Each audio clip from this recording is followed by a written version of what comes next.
Halo guys, bersama Cupau di KOS. Bagaimana? Masih bingung dengan ujiannya? Nah, kali ini kita akan melanjutkan soal dari UM UGM. Sebelumnya, jangan lupa subscribe, like, and share apabila kalian suka dengan pembahasan berikut ini. Sel-sel epidermis pada daun dapat mengalami perubahan bentuk menjadi 1. Stomata, 2. Kutikula, 3. Trikoma, 4. Lentisel. Nah, untuk membahas soal kali ini, kita akan melihat bagaimana untuk pembahasannya. Nah, untuk menjawab soal kali ini, kita akan mengamati dulu ya pembahasan bagaimana jaringan epidermis itu.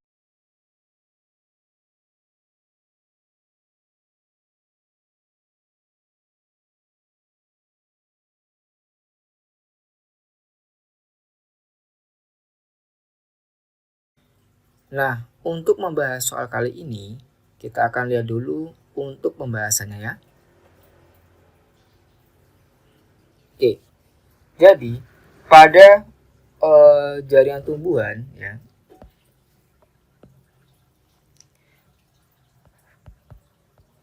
jaringan tumbuhan berdasarkan fungsinya itu dapat dibagi menjadi 4 ya. Apa aja? Yang pertama, di situ ada jaringan pelindung.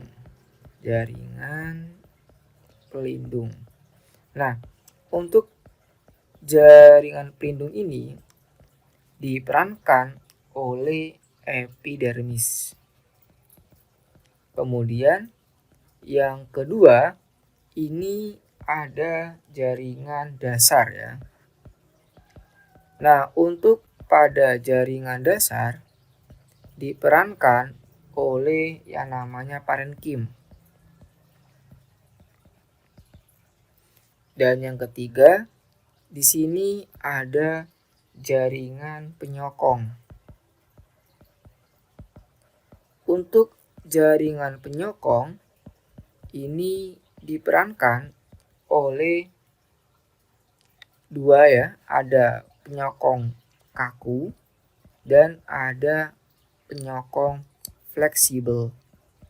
Kalau pada penyokong kaku ini disebut sebagai sklerenkim.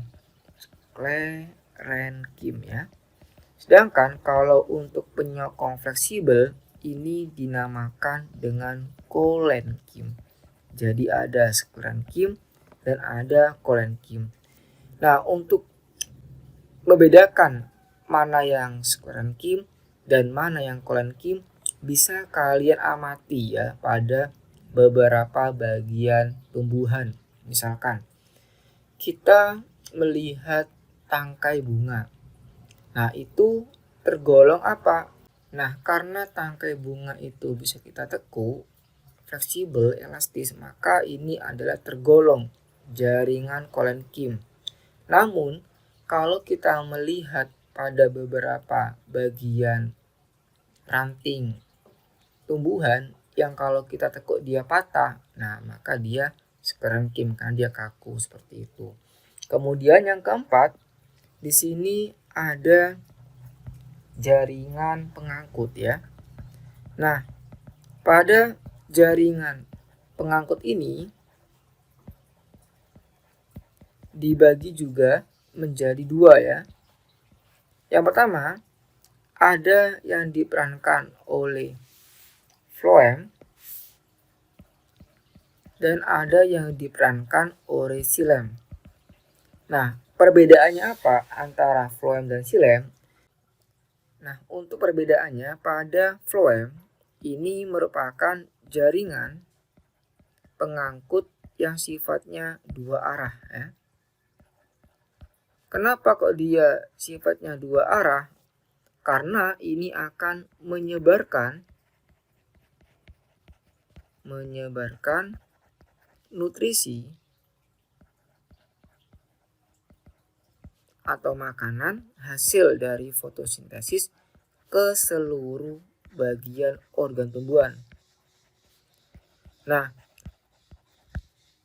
Sedangkan kalau pada silem ini adalah jaringan satu arah ya. Nah, kenapa dia disebut dengan jaringan satu arah? Karena pada jaringan silem ini dia mengangkut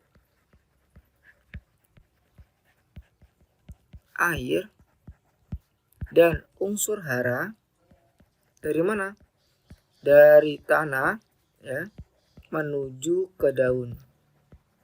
Dalam hal ini adalah akar itu sampai ke atas yaitu menuju ke daun ya. Oke, ini perbedaan untuk pada fungsi dari jaringan pengangkut floem dan fungsi untuk jaringan pengangkut silem. Nah, kita akan lebih fokus membahasnya pada jaringan pelindung. Yaitu apa? Yaitu diperankan oleh epidermis. Nah, ini adalah gambaran dari jaringan penampang epidermis. Kalau kita lihat di sini ada bagian epidermis atas ya. Epidermis atas dan ada bagian epidermis bawah ya. Ada daun. Ini contohnya. Nah, biasanya untuk epidermis ini itu tersusun atas satu lapis sel ya.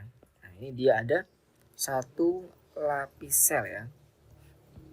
Satu lapis sel. Nah, tapi ada beberapa tumbuhan yang itu dia memiliki beberapa lapis sel ya. Nah, jadi meskipun dia ada satu lapis sel, tapi ada beberapa tumbuhan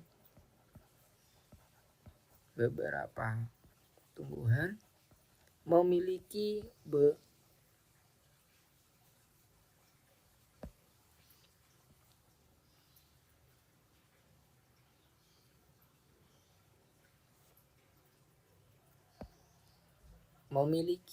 beberapa lapis sel.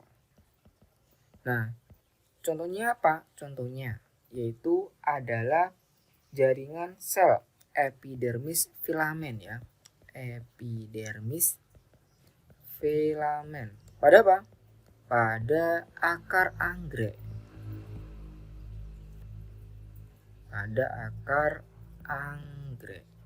Nah, kenapa dia memiliki banyak lapis atau beberapa lapis? Hal ini itu dikarenakan adanya pembelahan dari sel-sel protoderm secara periklin ya. Jadi ini akibat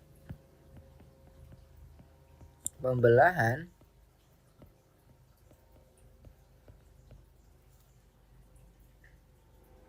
sel protoderm yang membelah secara periklin ya. Nah, apa itu pembelahan secara periklin? Jadi, pembelahan secara periklin adalah sejajar dengan permukaan ya. Jadi ini kita bisa apa itu? Nah, jadi ini kita bisa memaknai dengan sejajar pada permukaan. Nah, itu adalah pembelahan secara periklin. Oke. Nah, kenapa jaringan epidermis itu dia dikatakan sebagai jaringan pelindung? Ya, karena pada dasarnya untuk jaringan epidermis ini dia akan melindungi bagian dari dalam tumbuhan. Nah, karena untuk jaringan epidermis ini dia akan melindungi bagian dalam tumbuhan. Dari mana? Nah, tentunya dari pengaruh lingkungan luar ya. Pengaruh lingkungan luar yang tidak menguntungkan atau yang merugikan seperti itu. Nah, apa aja untuk pengaruh luar yang sifatnya merugikan? Contoh ya, di sini ada perubahan suhu yang ekstrim. Nah, itu juga akan dilindungi oleh yang namanya epidermis. Kemudian adanya kerusakan mekanik. Misalkan apa? Misalkan kayak keinjak ataupun kegesek. Nah, itu adalah tergolong kerusakan mekanik ya. Kemudian ada pula yaitu hilangnya air.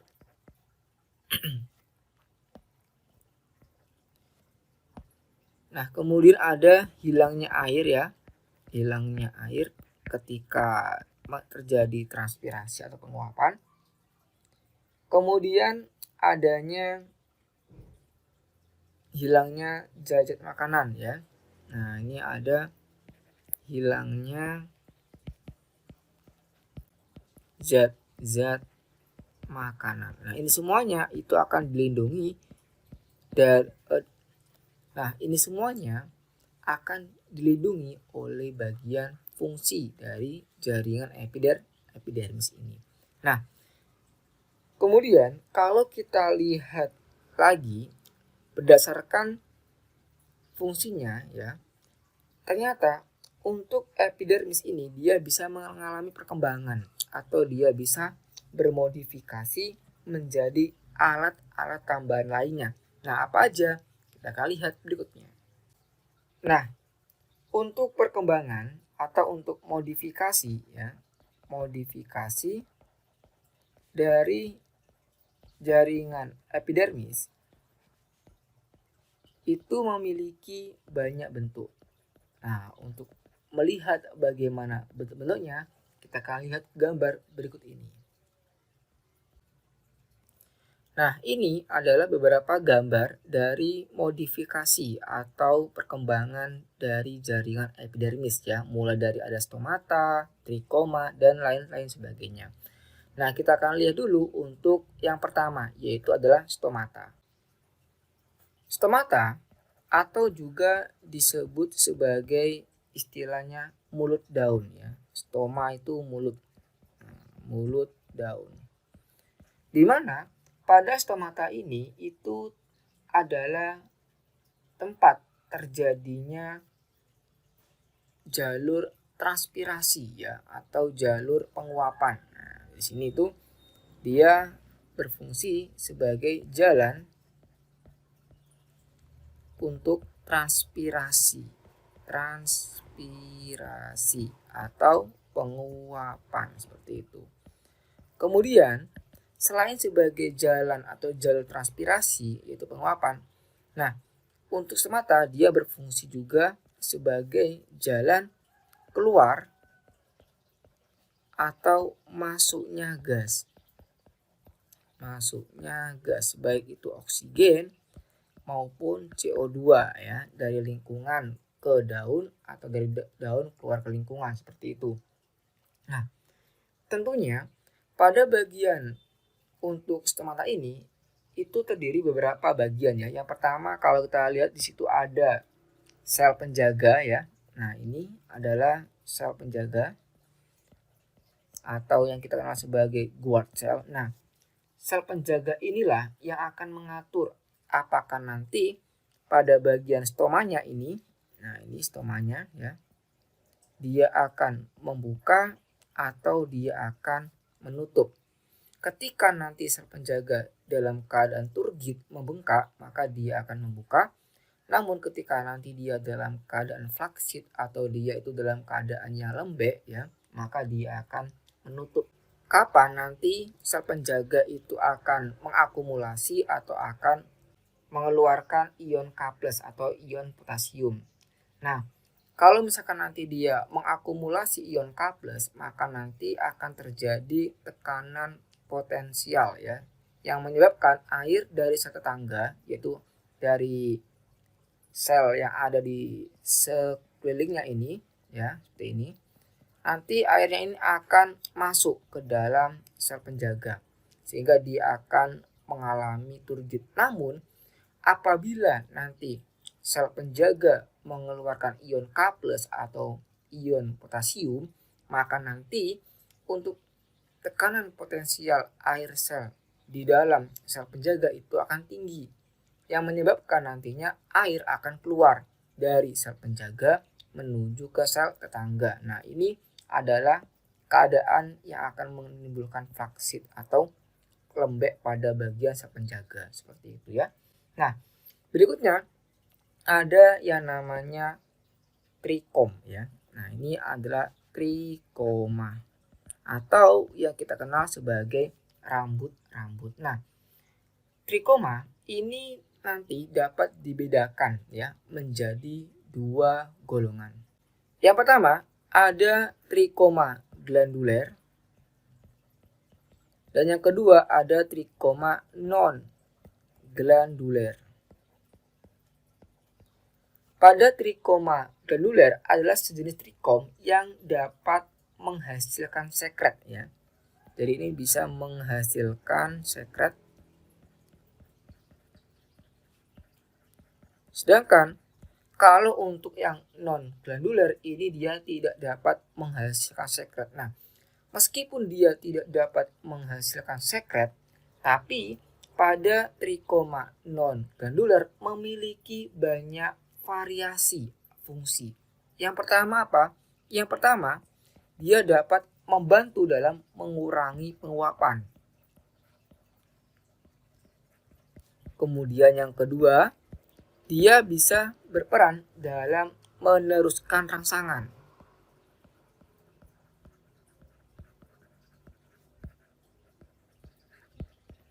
Kemudian yang ketiga, dia bisa untuk membantu dalam mengurangi gangguan ya. Dari mana? Mengurangi gangguan hewan herbivora. Dari herbivora. Nah, bagaimana cara trikoma ini dia bisa membantu dalam mengurangi gangguan dari herbivora? Yaitu dengan cara tidak memberikan kenyamanan ketika si herbivora ini memakan bagian dari organ tumbuhan tersebut. Misalkan ada daun yang memiliki banyak trikoma dengan daun yang permukaannya halus, maka ulat cenderung akan memilih makan daun yang permukaannya halus. Kenapa? Karena lebih enak, lebih nyaman seperti itu ya dibandingkan dengan permukaan daun yang banyak mengandung trikom seperti itu. Nah, kemudian selain dari ketiga fungsi ini ada banyak lain ya untuk fungsi non glanduler, misalnya untuk membantu penyebaran biji, membantu penyerbukan bunga, sampai pada membantu adanya perkecambahan biji. Nah, tadi adalah fungsi dari trikoma non glanduler. Bagaimana untuk trikoma glanduler? Nah, kalau untuk yang trikoma glanduler ini dapat menghasilkan sekret. Misalnya apa? Misalnya ada trikoma hidatoda ya. Di mana untuk trikoma hidatoda ini dia dapat mensekresikan air secara gutasi ya. Nah, ini dapat mensekresikan air secara gutasi. Nah, apa sih peristiwa gutasi itu? Jadi, gutasi itu adalah peristiwa keluarnya partikel air pada malam hari, di mana pada saat itu stomata itu dalam keadaan tertutup, sedangkan akarnya itu masih terus-menerus untuk menyerap air ke dalam jaringan organ tumbuhan. Akhirnya air ini akan menumpuk ke daun sehingga menyebabkan tekanan turgornya tinggi. Dan setelah itu, air yang sudah tertumpuk pada bagian organ daun itu akan merembes keluar di selah atau di bagian margin daun. Melalui apa? Melalui kelenjar hidatoda seperti itu. Nah, kemudian ada juga trikoma sekresi garam ya. Nah, untuk trikoma sekresi garam ini bisa kalian jumpai pada bagian permukaan bawah epidermis daun mangrove atau bagian abaksial dari epidermis daun mangrove. Kalau kalian lihat pada bagian permukaan bawahnya itu akan terdapat kristal-kristal garam. Nah, ini adalah sebagai upaya untuk mengurangi kadar garam atau salinitas ketika si tumbuhan ini menyerap air dari lingkungan yang dia tumbuhi. Kan mangrove itu kan hidupnya ada di daerah-daerah yang notabene banyak mengandung kandungan garam kan. Nah, agar tidak terlalu banyak itu dia akan disekresikan seperti itu. Kemudian yang berikutnya di situ ada trikoma sekresi nektar ya. Nah, kalau untuk sekresi nektar ini banyak dijumpai pada bunga sehingga nantinya ini akan mengundang beberapa polinator serangga dalam proses penyerbukan seperti itu. Nah, kemudian kita akan lihat gambar yang ketiga yaitu ada emergensia ya. Nah, ini ada emergensia. Pada emergensia ini merupakan tonjolan pada bagian permukaan organ yang terbentuk dari mana? Terbentuk dari jaringan epidermis dan juga ada jaringan di bawah epidermis ya. Nah, untuk emergensia ini itu bisa kita jumpai misalnya pada buah rambutan. Nah, ini ada tonjolan keluar ya. Kemudian selain itu juga emergensia ini dapat kita jumpai pada duri tempel bunga mawar ya. Duri tempel bunga mawar. Nah, pada duri tempel bunga mawar ini kalau kita hilangkan durinya itu sangat mudah ya. Kenapa? Karena dia tidak langsung menyatu dengan jaringan perikambium ya, sehingga kalau kita hilangkan durinya itu lebih mudah seperti itu. Berbeda dengan spina ya. Untuk gambar yang keempat ini adalah spina. Nah, kalau pada spina ini adalah duri sejati. Di mana untuk apa itu spina ini adalah tonjolan yang berasal dari epidermis serta dari jaringan stele atau selir pusat, sehingga kalau kita ingin menghilangkan duri tersebut itu agak susah. Kenapa? Ya karena dia langsung menyatu dengan bagian perikambium atau korteks tersebut. Nah, ini contohnya pada bunga bougainville ya atau bunga kertas. Nah, kemudian kita akan lihat untuk gambar yang berikutnya. Nah, di sini ada gambar dari sel kipas ya, atau yang kita kenal juga sebagai istilah bulliform cell. Nah, bulliform cell ini sering juga dikatakan sebagai motor cell. Nah, kenapa kok dia dikenal sebagai motor cell? Karena untuk sel kipas ini akan mengendalikan kapan daun itu akan menutup dan kapan daun itu akan menengadah atau membuka seperti itu. Nah, ini biasanya dapat dijumpai pada daun rumput-rumputan ya. Nah, pada daun rumput-rumputan ini maka kita nggak asing ya kenapa pada pagi hari daun pada rumput itu dia akan menengadah seperti itu. Namun kalau kita lihat pada siang hari itu seolah-olah layu dan kemudian dia saling menutup dan akan mati. Nah, itu adalah dikontrol oleh yang namanya bulliform cell atau motor cell. Bagaimana mekanismenya? Nah, jadi pada bulliform cell ini dia itu adalah jaringan yang memiliki vakuola besar ya. Nah, ini adalah jaringan epidermis yang memiliki vakuola besar. Nah, ini memiliki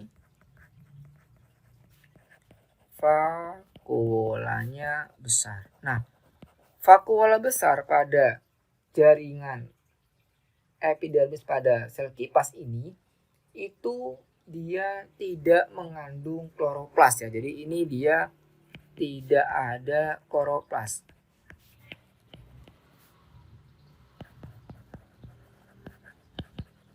Nah, kemudian karena dia tidak mengandung kloroplas, maka fungsi daripada vakuola yang besar pada sel kipas ini adalah untuk menyimpan air ya.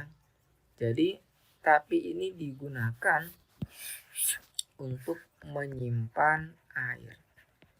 Nah, ketika pada bagian sel kipas ini dia banyak kandungan airnya, itu akan menyebabkan tegangan pada permukaan untuk daun rumput-rumputan sehingga dia akan membuka. Namun ketika nanti kandungan air pada vakuola pada sel kipas ini dia hilang, maka nanti untuk permukaan dari daun epidermisnya itu akan menutup seperti itu. Jadi ini mekanisme untuk membuka atau mengerutnya daun rumput-rumputan ketika di pagi hari dan ketika di siang hari. Nah, berikutnya gambar yang kelima ini adalah sel kersik ya, atau yang disebut sebagai sel silika ya. Nah, ini adalah sel kersik atau silika. Nah, pada sel kersik atau silika ini adalah sel yang berbentuknya bulat ya, atau elips, dan di situ yang paling penting dia berisi kristal kersik ya. Nah, jadi pada sel kersik ini ya dia berisi kristal kersik atau dalam nama senyawanya disebut sebagai SiO2 ya. Nah, adanya sel kersik inilah maka kalau kita lihat untuk permukaan batangnya, nah ini permukaan batang pada tumbuhan tebu ini akan menjadi keras ya. Permukaan akan menjadi keras karena adanya kandungan kristal kersik tersebut. Nah, sehingga dari sini kita bisa berspekulasi bahwasanya untuk sel kersik itu akan memperkuat daripada batang ya. Jadi ini akan memperkuat batang khususnya pada kelompok tumbuhan batang herba ya, yang notabene adalah tumbuhan sukulen seperti itu. Kemudian kita lihat untuk gambar berikutnya.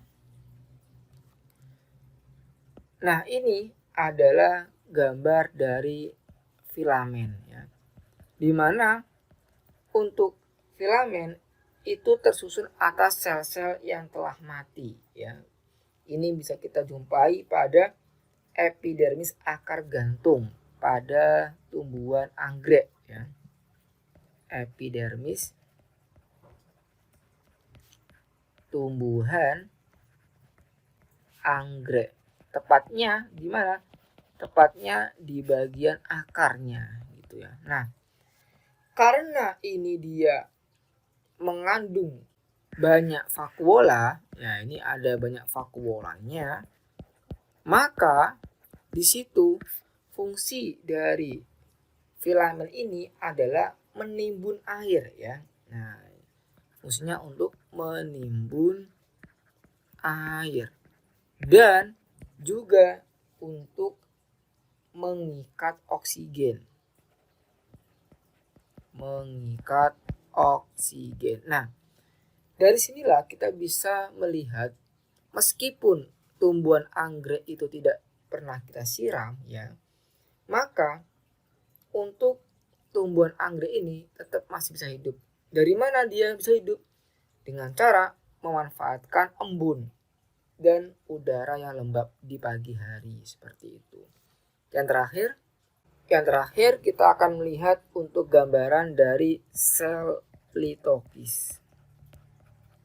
Nah, pada sel litokis ini adalah modifikasi dari sel epidermis yang dindingnya mengalami penebalan oleh sistolit ya. Nah, jadi ini adalah penebalan oleh sistolit.